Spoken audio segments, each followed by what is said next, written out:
ಅಭಿನವ ಪಂಪನೆಂದೇ ಪ್ರಸಿದ್ಧರಾದ ಕವಿ ನಾಗಚಂದ್ರರವರು ರಚಿಸಿರುವ ಕದಡಿದ ಸಲಿಲಂ ತಿಳಿವಂದದೆ ಎಂಬ ಪ್ರಸ್ತುತ ಕಾವ್ಯಭಾಗವು ರಾವಣನ ಮನ ಪರಿವರ್ತನೆಯನ್ನು ಕುರಿತ ಸಂದರ್ಭವನ್ನು ವರ್ಣಿಸುತ್ತದೆ. ಹಿಂದೆಂದೂ ಪರಸತಿಗೆ ಮನಸೋಲದ ರಾವಣ ಸೀತೆಗೆ ಮರುಳಾಗುತ್ತಾನೆ. ಅವಳನ್ನು ಅಪಹರಿಸಿ ಪ್ರಮದವನದಲ್ಲಿ ಸೆರೆ ಇಡುತ್ತಾನೆ. ಅವಳನ್ನು ಒಲಿಸಿಕೊಳ್ಳಲು ಮಾಡಿದ ಎಲ್ಲ ಪ್ರಯತ್ನಗಳು ವಿಫಲವಾಗುತ್ತದೆ. ಅಷ್ಟರಲ್ಲಿ ರಾಮ ಸೈನ್ಯ ಲಂಕೆಯನ್ನು ಮುತ್ತುತ್ತದೆ. ವಿಜಯಕ್ಕಾಗಿ ರಾವಣ ಬಹುರೂಪಿಣಿ ವಿದ್ಯೆಯನ್ನು ಸಾಧಿಸಲು ಜಿನಾಲಯದಲ್ಲಿ ಅನನ್ಯ ಭಕ್ತಿಯಿಂದ ಪೂಜಾ ಮಗ್ನನಾಗುತ್ತಾನೆ. ಅದರ ಸಲುವಾಗಿ ಏಕಚಿತ್ತದಿಂದ ಧ್ರುವಮಂಡಲದಂತೆ ಚಲಿಸದೆ ತಪಸ್ಸನ್ನು ಮಾಡುತ್ತಾನೆ. ಆಗ ರಾವಣನ ತಪಸ್ಸಿಗೆ ಮೆಚ್ಚಿದ ಬಹುರೂಪಿಣಿ ವಿದ್ಯೆಯು ಮುಂಗಾರು ಮಳೆಯ ಅತಿ ಘೋರವಾದ ಗುಡುಗು ಸಿಡಿಲಿನಂತೆ ಎರಗುವ ರೀತಿಯಲ್ಲಿ ಯಮನ ನಾಲಿಗೆ ಭೂಲೋಕವನ್ನು ಆವರಿಸಿಕೊಳ್ಳುವ ರೀತಿಯಲ್ಲಿ ವಿದ್ಯಾಧರ ದೇವತೆ ಪ್ರತ್ಯಕ್ಷಗೊಂಡು ರಾವಣನ ಅಪ್ಪಣೆಯನ್ನು ಕೇಳುತ್ತಾಳೆ. ಆಗ ರಾವಣನು ರಾಮ ಲಕ್ಷ್ಮಣರ ಸಾವು ತನಗೆ ಬೇಕೆನ್ನುತ್ತಾನೆ. ಅದಕ್ಕೆ ಬಹುರೂಪಿಣಿ ವಿದ್ಯಾದೇವತೆ ಚಕ್ರಧರನಾದ ಲಕ್ಷ್ಮಣನನ್ನು ಚರಮದೇಹಧಾರಿಯಾದ ರಾಮನನ್ನು ಬಿಟ್ಟು ಉಳಿದವರ್ಯಾರನ್ನೂ ಉಳಿಸುವುದಿಲ್ಲ ಎಂದು ಹೇಳುತ್ತಾಳೆ. ಆಗ ರಾವಣನು ನನಗೆ ಬೇಕಾಗಿರುವುದು ರಾಮ ಲಕ್ಷ್ಮಣರ ಸಾವೇ ವಿನಃ ಉಳಿದವರ ಪ್ರಾಣವಲ್ಲ ಎಂದು, ಅದರಿಂದ ನನಗೆ ಯಾವುದೇ ಲಾಭವಿಲ್ಲವೆಂದು ಹೇಳಿ ಬಹುರೂಪಿಣಿ ವಿದ್ಯಾದೇವತೆಗೆ ನಮಸ್ಕರಿಸಿ ಶಾಂತಿ ಜಿನಾಭವನವನ್ನು 3 ಬಾರಿ ಪ್ರದಕ್ಷಿಣೆ ಮಾಡಿ ಹೊರನಡೆದನು. ಅಷ್ಟರಲ್ಲಿ ಅಂಗದಾದಿಗಳು ಅಲ್ಲಿಂದ ತಮ್ಮ ಬೀಡಿಗೆ ಹಿಂದಿರುಗಿರುತ್ತಾರೆ. ರಾವಣನು ಶಾಂತಿ ಜಿನಾಭವನದಿಂದ ಹೊರಬರುವಷ್ಟರಲ್ಲಿ ಅವನ ಅಂತಃಪುರದ ಸ್ತ್ರೀಯರನ್ನು ಕಾಡಿಸಿ ನೋಯಿಸಿ ಕಿರುಚಾಡಿಸಿ ಅಂಗದಾದಿಗಳು ಅಲ್ಲಿಂದ ಹೋಗಿರುತ್ತಾರೆ.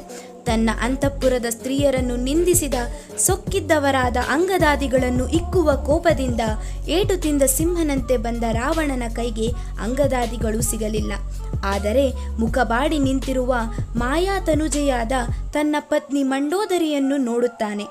ರಾವಣನು ಅಂಗದಾದಿಗಳ ಉಪಟಳಕ್ಕೆ ಸಿಲುಕಿ ನೊಂದಿರುವ ಮಂಡೋದರಿಯನ್ನು ಮತ್ತು ಇತರ ಅಂತಃಪುರದ ಸ್ತ್ರೀಯರನ್ನು ನೋಯಿಸಿದ ಅಪಮಾನ ಮಾಡಿದ ಆ ಅಂಗದಾದಿಗಳನ್ನು ಹುಬ್ಬುಗಂಟಿಕ್ಕುವಷ್ಟರಲ್ಲಿ ಸೆರೆ ಹಿಡಿದು ತಂದು ಅವರಿಗೆ ನಾನಾ ರೀತಿಯಾಗಿ ಅವಮಾನಿಸುತ್ತೇನೆ ಎಂದು ಅಂತಃಪುರದ ಸ್ತ್ರೀಯರನ್ನು ಸಂತೈಸಿದನು. ಶಾಂತಿ ಜಿನಾಭವನದಲ್ಲಿ ಮಹಾಪೂಜೆಯನ್ನು ಮಾಡಿಸಿ ತನ್ನ ನಿಯಮ ಅನುಸಾರವಾಗಿ ಅಮೃತ ಆಹಾರವನ್ನು ಸೇವಿಸಿದನು. ತನಗೆ ಒಲಿದ ಬಹುರೂಪಿಣಿ ವಿದ್ಯಾಪ್ರಭಾವವನ್ನು ಪರೀಕ್ಷಿಸಿ ಹೃದಯದಲ್ಲಿ ಸಂತೋಷವನ್ನು ತುಂಬಿಕೊಂಡು, ಇನ್ನು ನನಗೆ ಸರಿಸಾಟಿಯಾದವರು ಈ 3 ಲೋಕದಲ್ಲಿ ಯಾರಿದ್ದಾರೆ? ಯುದ್ಧದಲ್ಲಿ ನನ್ನನ್ನು ಎದುರಿಸಿ ನಿಲ್ಲಬಲ್ಲವರು ಯಾರಿದ್ದಾರೆ ಎಂದು ಬೀಗುತ್ತಾ ತನ್ನ ಭುಜದಂಡಗಳನ್ನು ನೋಡಿಕೊಂಡನು. ಆಗ ಅವನಿಗೆ ಸೀತೆಯ ತಾವರೆಯಂತಹ ಮುಖವನ್ನು ನೋಡಲೇಬೇಕೆಂಬ ಕಾತುರನಾಗಿ ರಾವಣ ಹೂ ಬಾಣಗಳಿಲ್ಲದ ಮನ್ಮಥನಂತೆ ಸೀತೆಯನ್ನು ನೋಡಲು ಪ್ರಮದವನಕ್ಕೆ ಬರುತ್ತಾನೆ. ಅದನ್ನು ಕಂಡ ಸೀತೆಯ ಜೊತೆಯಲ್ಲಿದ್ದ ಕೇಚರ ಕಾಂತೆಯರು ಸೀತೆಗೆ ಹೇಳುತ್ತಾರೆ. ಪತಿಭಕ್ತಿಯನ್ನು ಹೊಂದಿದ್ದ ಸೀತೆ ಅವನ ರೂಪವನ್ನು ಹುಲ್ಲಿಗೆ ಸಮಾನವೆಂದು ಭಾವಿಸಿಕೊಳ್ಳುತ್ತಾಳೆ. ಆದ್ದರಿಂದ ಕವಿಯು ಸದ್ಭಾವ ಮನವೊಳಗಂಡ ಪುಣ್ಯವತಿ ಎಂದು ಸೀತೆಯನ್ನು ಹೊಗಳಿದ್ದಾರೆ. ಸೀತೆಯು ತನ್ನ ಮನಸ್ಸಿನಲ್ಲಿ ಈ ದುಷ್ಟ ರಾವಣನು ರಾಮ ಲಕ್ಷ್ಮಣರ ಬಗ್ಗೆ ಅದ್ಯಾವ ಕೆಟ್ಟ ವಾರ್ತೆಯನ್ನು ತರುತ್ತಿದ್ದಾನೆಯೋ ಎಂಬ ಆತಂಕ ತಲ್ಲಣದಂದಿರುವ ಸಂದರ್ಭಕ್ಕೆ ಸರಿಯಾಗಿ ರಾವಣ ಸೀತೆಯ ಬಳಿ ಬರುತ್ತಾನೆ. ಸೀತೆಯನ್ನು ಕುರಿತ ರಾವಣ, ನನಗೆ ಬಹುರೂಪಿಣಿ ವಿದ್ಯೆ ಸಿದ್ಧಿಸಿರುವುದರಿಂದ ಇನ್ನು ನನ್ನ ಎದುರು ನಿಲ್ಲುವ ಪರಾಕ್ರಮಿಗಳು ಯಾರೂ ಇಲ್ಲ. ಈಗ ನನಗೆ ಅಸಾಧ್ಯವಾದುದು ಯಾವುದೂ ಇಲ್ಲವೆಂದು ಹೇಳಿ ನಿನ್ನ ನೆಚ್ಚಿನ ರಾಮನ ಸಹವಾಸವನ್ನು ಬಿಟ್ಟು ನನ್ನನ್ನು ಒಪ್ಪಿಕೊಂಡು ಸಾಮ್ರಾಜ್ಯ ಸುಖವನ್ನು ಅನುಭವಿಸು ಎಂದು ಸೊಕ್ಕಿನಿಂದ ನುಡಿದನು. ಇದರಿಂದ ಸೀತೆ ದುಃಖಿತಳಾಗುತ್ತಾಳೆ. ಸೀತೆಯು ರಾವಣನ ಕುರಿತು, ನನ್ನ ಮೇಲೆ ಕರುಣೆ ತೋರಿಸುವುದಾದರೆ ಯುದ್ಧದಲ್ಲಿ ರಘುತನೂಜನಾದ ಅಂದರೆ ರಾಮನ ಆಯುಷ್ಯ ಮತ್ತು ಪ್ರಾಣದವರೆಗೂ ಹೋಗದಿರು ಎಂದು ಕೇಳಿಕೊಂಡು ಮೂರ್ಛಿತಳಾಗಿ ನೆಲದ ಮೇಲೆ ಬೀಳುವಳು. ಅದನ್ನು ಕಂಡ ರಾವಣನಿಗೆ ಸೀತೆಯ ಮೇಲೆ ಅನುಕಂಪ ಕರುಣೆ ಹುಟ್ಟುತ್ತದೆ. ತನ್ನನ್ನು ತಾನೇ ನಿಂದಿಸಿಕೊಳ್ಳುತ್ತಾ ಕರ್ಮಧೀನತೆಯಿಂದ ಹುಟ್ಟಿದ ಕೆಟ್ಟ ಪಾಪದ ದುಷ್ಪರಿಣಿತಿಯನ್ನು ತ್ಯಜಿಸಿದನು. ಕದಡಿ ಹೋಗಿದ್ದ ಕೊಳ ಸ್ವಲ್ಪ ಸಮಯದ ನಂತರ ಹೇಗೆ ತನಗೆ ತಾನೇ ತಿಳಿಯಾಗುತ್ತದೆಯೋ ಹಾಗೆ ರಾವಣನ ಮನಸ್ಸು ತಿಳಿಯಾಗಿ ಸೀತೆಯ ಮೇಲಿನ ಕಾಮ ವ್ಯಾಮೋಹ ಹೋಗಿ ವೈರಾಗ್ಯ ಉಂಟಾಯಿತು. ರಾವಣನಲ್ಲಾದ ಮನ ಪರಿವರ್ತನೆಯನ್ನು ಕುರಿತು ಕವಿಯು ಉದಾತ್ತನಲ್ಲಿ ನೀಲಿಯ ರಾಗ ಹುಟ್ಟುವುದಿಲ್ಲವೇ ಎಂದು ಪ್ರಶ್ನಿಸುವ ಮೂಲಕ ರಾವಣನ ಮನೋಭಾವನೆಯನ್ನು ಇಲ್ಲಿ ತಿಳಿಸಿದ್ದಾರೆ. ಅಲ್ಲದೆ ಸೂರ್ಯನಿಗೆ ಹತ್ತಿದ್ದ ಸಂಧ್ಯಾರಾಗವನ್ನು ಸೂರ್ಯನು ಹೇಗೆ ನಿವಾರಿಸಿಕೊಳ್ಳುತ್ತಾನೆಯೋ ಹಾಗೆ ರಾವಣನಲ್ಲಿ ಸೀತೆಯ ಬಗ್ಗೆ ಕರುಣೆ ಮೂಡಿ ತನ್ನಲ್ಲಿಯ ತಪ್ಪನ್ನು ತಾನೇ ಸರಿಪಡಿಸಿಕೊಳ್ಳುತ್ತಾನೆ.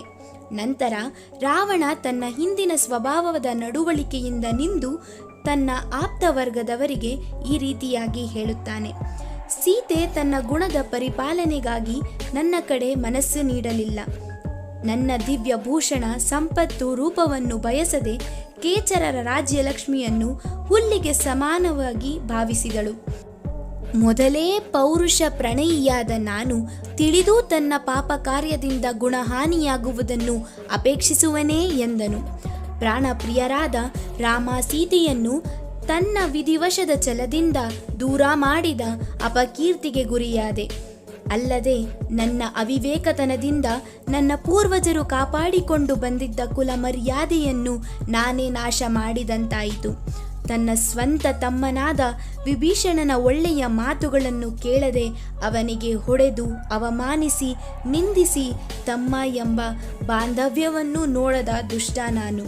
ವಿಷಯ ಲಾಲಸೆಯ ಅಮಲೇರಿದ ನನಗೆ ಯಾರ ಮಾತು ತಾನೇ ಕೇಳುತ್ತದೆ ಎಂದು ತನಗೆ ತಾನೇ ಪಶ್ಚಾತ್ತಾಪದಿಂದ ಮರುಗುತ್ತಾನೆ. ಸೀತೆಯನ್ನು ರಾಮನಿಗೆ ಈಗಲೇ ಒಪ್ಪಿಸಿದರೆ ನನ್ನಲ್ಲಿರುವ ಪರಾಕ್ರಮ, ಅಧಿಕ ಸಾಮರ್ಥ್ಯ, ಬಿರುದು, ಖ್ಯಾತಿಗಳು ವ್ಯರ್ಥವಾದಂತೆ.